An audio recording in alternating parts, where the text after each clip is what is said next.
हाँ जी, स्वागत है आप सभी का आपके थोड़े चैनल यानी कि पंजाबी हिंदी मिक्स में बातें किया करेंगे अपने थोड़े थोड़े अपने चैनल पे थोड़े अपने यानी कि आपके अपने चैनल पे ब्रदर्स एजुकेशन हब पे। तो अपने जिस कड़ी के अंदर पंजाब पुलिस की बात कर रहे थे उसी कड़ी के अंदर पुनः पंजाब पुलिस के पर्सनों के साथ में अच्छे पर्सनों के साथ में पुनः लौट के आ चुके हैं। बात करेंगे अपने उन्हीं महत्वपूर्ण पर्सनों की जो कि पेपर के लिए बहुत अच्छे साबित होने वाले हैं। आपको पता होगा कि वैकेंसी आई हुई है अभी कौन सी पंजाब पुलिस की बहुत अच्छी वैकेंसी आई हुई है। काफ़ी कम जीके है, जीके भी कम है, उसके अंदर मैथ रीजनिंग वो पूरा का पूरा यहाँ से क्लास से कंटिन्यू आपके लिए दिए जा रहा है। तो अपनी जो सिंगम सीरीज बन के आ चुकी है, सिंगम सीरीज यानी कि बन के कुछ रहेंगे, सिंगम सीरीज के थ्रू बन के रहेंगे। तो रोजाना 5 से 10 मिनट की क्लास आती है, बहुत अच्छे प्रश्नों के साथ में उसको एक्सप्लेन करवाया जाता है, बहुत अच्छे कंटेंट के साथ में आपको बताया जाता है। तो रोजाना हमारी क्लास के साथ जुड़े रहा करो, क्योंकि अपने अभी तो शुरुआत की है, अभी तो क्लास नंबर 3 ही है, अभी तो क्लास नंबर 3 है, अपने आगे पता नहीं कहाँ तक चलते हुए जाएंगे। तो हमेशा जुड़े रहना। और पूरा का पूरा डिस्क्रिप्शन में है, किसी प्रकार का कोई डाउट हो या फिर कोर्स से संबंधित, सिलेबस से संबंधित, तो हमारे डिस्क्रिप्शन में आपको नंबर मिल जाएंगे, वहाँ से हमारे टेक्निकल टीम से बात करना। जो भी चैनल के ऊपर नया जुड़ा है, चैनल को सब्सक्राइब नहीं किया, वीडियो को लाइक नहीं किया और सभी ग्रुपों में शेयर नहीं किया, वो भी अपना नैतिक कर्तव्य भी एक बार पूरा कर दीजिए, हमें भी हौसला मिलता रहे। अगर वीडियो अच्छी लगे तो वीडियो को लाइक ज़रूर करना, वीडियो को लाइक ज़रूर करना, क्योंकि मेरे को लाइक देख के या फिर आपके जो अच्छे कमेंट करते हो वो देख के मेरे को मोटिव मिलता है भी हाँ हम कुछ अच्छा पढ़ा रहे हैं। ठीक है, अगर वीडियो अच्छी लगे तो वीडियो को लाइक करना, चैनल को सब्सक्राइब करना और अच्छे प्यारे कमेंट भी करना अगर वीडियो अच्छी लगे तो। चलते हैं अपने पहले पर्सन की ओर। अपना पर्सन का मतलब पर्सन एक नहीं करना, पर्सन के पूरे निचोड़ निकालना ही हमारा धर्म है। हमारा धर्म है तो संबंधित बात करें तो इस पूरे पर्सन की जो इंपॉर्टेंट बात है वो पूरा पर्सन का कचरा निकाल देंगे, अभी निकाल देंगे। पर्सन क्या सुनना, पर्सन सुनना पहले तो। हाँ जी, पर्सन सुनना। भारत की मुख्य भूमिका अक्षांश से विस्तार क्या? भारत की मुख्य भूमिका अक्षांश से विस्तार क्या? हाँ जी, साथ में कमेंट में अपने आंसर भी लिख देना। भारत की मुख्य भूमिका अक्षांश से विस्तार क्या पड़ता है, कमेंट में अपने आंसर भी लिख देना कि क्या विस्तार पड़ता है। तो अच्छा, मुख्य भूमि की बात करता हूं, इस प्रकार का अपना भारत हुआ। मेरा देश मेरा मुल्क मेरा ये तन, शांति का उन्नति का, ये अपना भारत हुआ।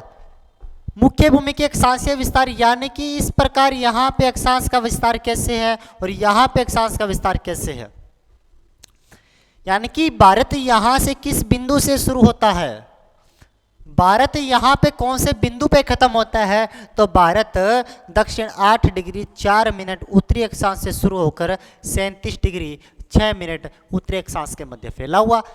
अगर देशांतरीय विस्तार की बात करता हूं तो 68 डिग्री 7 मिनट से 97 डिग्री 25 मिनट के मध्य है। भारत की लंबाई की बात करता हूं तो 3214 और चौड़ाई 2933 किलोमीटर पड़ती है। सिंपल सी बात है। यहां से क्या प्रश्न पूछ रहा, भारत की मुख्य भूमिका अक्षांशीय विस्तार क्या पड़ता है। मुख्य भूमिका अक्षांशीय विस्तार 8 डिग्री 4 मिनट से लेकर 37 डिग्री 6 मिनट उत्तरी अक्षांश के मध्य पड़ता है। यहाँ पे 1 नंबर प्रश्न अपना सही हो जाएगा। लंबाई तो 3214, ऊंचाई चौड़ाई 2933 किलोमीटर। अगर वीडियो अच्छी लगे तो वीडियो को लाइक करना, चैनल को सब्सक्राइब करना और सभी ग्रुपों में शेयर भी कर देना और अच्छे प्यारे कॉमेंट भी करना कि हमें भी मोटिव मिलता रहे इसी बात का। भारत किस गोलार्ध में स्थित है? भारत किस गोलार्ध में स्थित है? कल भी आपको मैंने बताया था भारत किस गोलार्ध में स्थित है। सुनना, भारत किस गोलार्ध में स्थित है। ग्लोब को मध्य से काटने वाली रेखा को 0 डिग्री रेखा कहा जाता है, 0 डिग्री भूमध्य रेखा कहा जाता है। सिंपल सी बात। इस प्रकार मध्य से काटने वाली रेखा को 0 डिग्री ग्रीनविच रेखा कहा जाता है।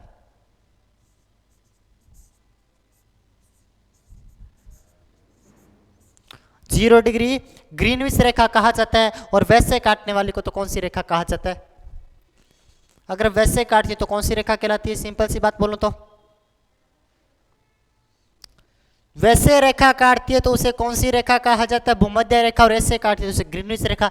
इसे ही प्रधान समय रेखा कहा जाता है, इसे ही समय रेखा कहा जाता है, तो कि लंदन के ग्रीनविच शहर से होकर गुजरती है, यहीं से गुजरती है। और इससे उत्तर में तो जो गोलार्ध पड़ता है उसे उत्तरी गोलार्ध कहा जाता है, इसे उत्तरी गोलार्ध कहा जाता है। ये नीचे वाला इसे दक्षिणी गोलार्ध कहा जाता है। इससे इस साइड में जो गोलार्ध पड़ता है इसे तो कौन सा? पूर्वी गोलार्ध कहा जाता है। और ये तो कौन सा? पश्चिमी गोलार्ध कहा जाता है। भारत की स्थिति यहाँ पे पड़ती है, भारत की स्थिति यहाँ पे पड़ती है, यानी कि कौन सा?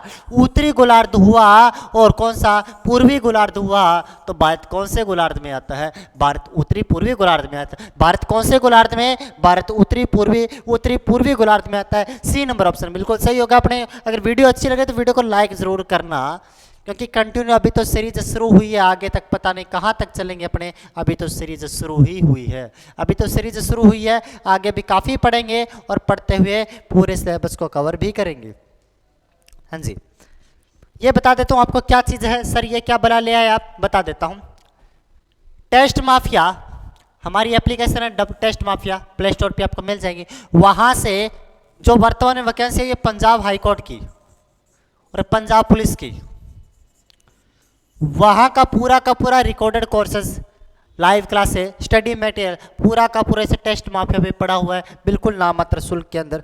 और किसी प्रकार की कोई भी आपको जानकारी लेनी हो तो 7597500755 पे हमारे टेक्निकल टीम से बात करके किसी प्रकार की जानकारी ले सकते हो। और जो एमटीएस की वैकेंसी आई हुई है, एमटीएस के लिए बता देता हूँ, जो टेस्ट सीरीज वगैरह है वो इसी टेस्ट माफिया के ऊपर पड़ी हुई है। और कूपन कोड दीपक को यूज़ करना, आपको भारी डिस्काउंट आपको यहाँ से मिल जाएगा। ठीक है, आगे चले। बहुत अच्छा पर्सन है, बहुत ही इंपॉर्टेंट पर्सन है, बहुत ही प्यारा पर्सन है। सुनना, भारत का सबसे उत्तरी बिंदु, पर्सन पढ़ लिया, इस साइड से आप पढ़ते रहो। आपको अभी बताता हूं एक बात।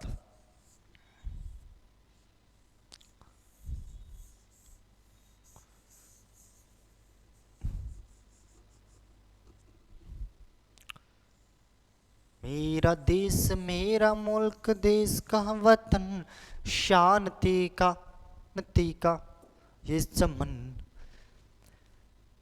भारत का जो सबसे दक्षिणी बिंदु था वो 8 डिग्री 4 मिनट था, 37 डिग्री 6 मिनट था, 68 डिग्री 7 मिनट था, 97 डिग्री 25 मिनट था। इस प्रकार की बात की थी मैंने, इस प्रकार की बात की थी। भारत में यहाँ पे जो सबसे उत्तरी बिंदु पड़ता है उसका नाम है इंदिरा कोल। कौन सा कोल?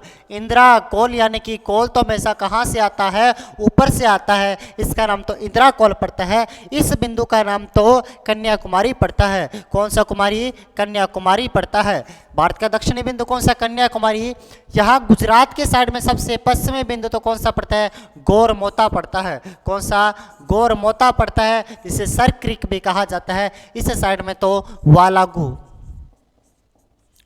या फिर कीबिथू पड़ता है, वालागू या फिर कीबिथू पड़ता है। अपने से अगर लंबाई की बात करता तो 3214 किलोमीटर पड़ती है, चौड़ाई तो 2933 किलोमीटर पड़ती है, चौड़ाई तो 2933 किलोमीटर। भारत का सबसे उत्तरी बिंदु कौन सा है? सर क्रीक है, कीबिथू है, इंदिरा पॉइंट है, फिर इंदिरा कोल है। अभी आपको मैं बता के आया हूं, अभी आपको मैं बता के आया हूं। सर जी क्या बता के? दोबारा बता दो फिर। सर क्रीक तो भारत का सबसे पश्चिमी बिंदु है।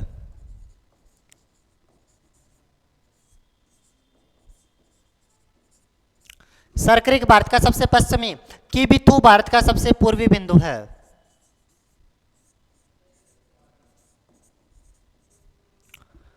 इंदिरा अगर कोल की बात करता हूं तो इंदिरा कोल सबसे उत्तरी बिंदु है।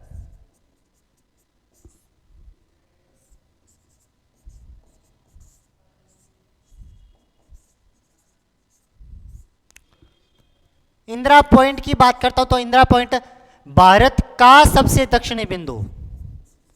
भारत की मुख्य भूमि की बात करूं तो कन्याकुमारी, लेकिन जो इंदिरा पॉइंट पड़ता है वो कहां पे पड़ता है? इंदिरा पॉइंट पड़ता है अंडमान निकोबार के ऊपर।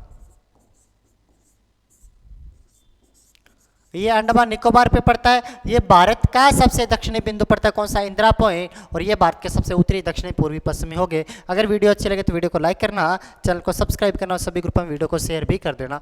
इतना सा काम तो कर ही देना। अगला प्रश्न, भारत का मानक समय रेखा कितनी डिग्री देशांतर रेखा को माना जाता है? पर्सन कम नहीं है, पर्सन के पीछे नॉलेज कितनी ये भी साथ में देखना।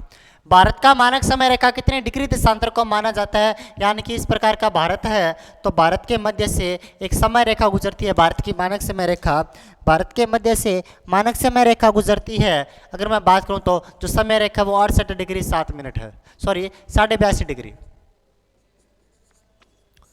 भारत की मानक समय रेखा कितनी है? 82.5 डिग्री भारत की मानक समय रेखा पड़ती है, जो कि भारत के 5 राज्यों से होकर गुजरती है, 5 राज्यों से। तो इसी मानक समय रेखा पे भारत का समय 0 डिग्री रेखा से 0 डिग्री जो प्रधान समय रेखा उससे 5.5 घंटे आगे है। कितने घंटे आगे है? 5.5 घंटे आगे पड़ता है, प्लस में चलता है भारत का समय 0 डिग्री रेखा से तो कितनी है? 82.5 डिग्री पूर्वी देशांतर को भारत की समय रेखा कहा जाता है। कौन सी? 82.5 डिग्री पूर्वी देशांतर पड़ता है, उसे भारत की समय रेखा कहा जाता है। और भारत की समय रेखा कितने घंटे आगे पड़ता है? 5.5 घंटे आगे पड़ता है। कितने घंटे? 5.5 घंटे आगे पड़ता है।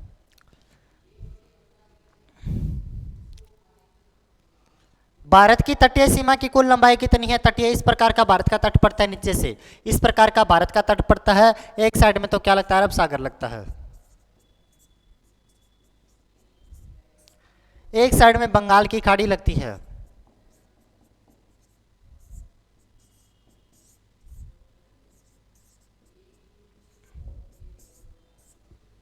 अरब सागर एक साइड में बंगाल की खाड़ी।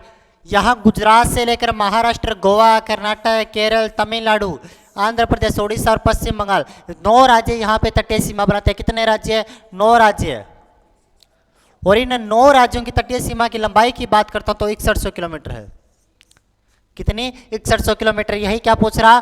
भारत की तटीय सीमा कितने किलोमीटर लंबी है? इन 9 राज्यों की 6100 किलोमीटर है। लेकिन लक्षद्वीप यहाँ पे सीमा बनाता है, अंडमान निकोबार भी, ये भी भारत के हिस्से पड़ते हैं, ये भी सीमा बनाते हैं। तो अगर मैं इनकी काउंट करता हूँ दोनों की तो 1416 पड़ती है। 1416, इसकी 6100 पड़ती है। टोटल को काउंट किया तो मैंने कितनी पड़ती है? 6, 1, 5, कितने 7, 7516 किलोमीटर पड़ती है। कितनी पड़ती है? 7516 किलोमीटर। यहाँ की भारत की टोटल तटीय सीमा की लंबाई 7516 किलोमीटर पड़ती है। ठीक है, हाँ जी, इतने ही प्रश्न। अगर वीडियो अच्छी लगे तो वीडियो को देखो लाइक करना, चैनल को सब्सक्राइब करना और सभी ग्रुप में वीडियो को शेयर भी कर देना। अपने मिलते हैं कल और सिंघम सीरीज के साथ में। अगर अच्छी लगे तो अच्छे से प्यारे प्यारे कमेंट भी करना। मिलते हैं अपने कल। थैंक यू, जय हिंद।